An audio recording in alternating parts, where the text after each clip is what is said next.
I came down specifically to see the super colon today. I have two great interests in them. One of them is that I'm a colon cancer survivor, and I'm just about to hit my 5-year mark. So it's a big deal.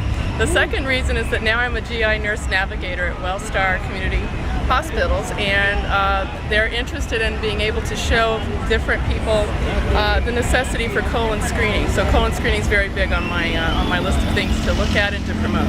I turned 50 this year, so it's my understanding I'm on schedule or I'm due.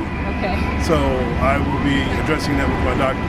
I've been delaying it with my doctor, but I will be addressing it now that I've gone through this. Terrific. I'll remind myself to do that. I'm a general surgeon who does own colonoscopy, so I think it's a great teaching tool for people to see.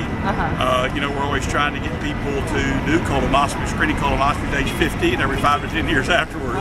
And this would be a great way to introduce people to it and get it. It's a very embarrassing type thing that most people don't want to even deal with, but something like this would get it in their eye a little better.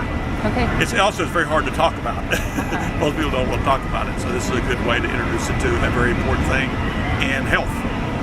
I like the super colon because it shows that, first of all, the colon's a mystery. It's down in the dark recesses of your body, and people don't want to talk about the colon often. And I like it because it demystifies it, and it shows it in a graphic way, so you can get an idea of what they're really talking about when they're talking about weird things like polyps. Polyps aren't something that you usually talk about. So I like it because it's pictorial, and it even appeals. I saw lots of little children out here because it's a blow-up thing. The little children like the blow-ups. For me, I would like to see the age actually get dropped down to at least 40 for the screening, because there's a lot of people that are being diagnosed younger and younger. And people tend to think of this as an old person's disease. They're afraid of colonoscopies, they're not wanting to go in and have them. And if you can survive the prep, the colonoscopy is not a big deal.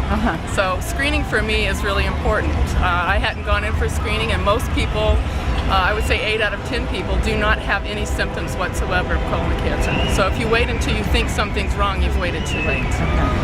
So coming in for early screening and doing it on a regular basis is really important. Also, I have children, and so they are now recommended to come in and be screened 10 years before the year of my diagnosis. So they know when that date is, and I remind them frequently. So screening is the key, because you don't have to get to cancer. And if you do, it's treatable and it's beatable. I'm evidence.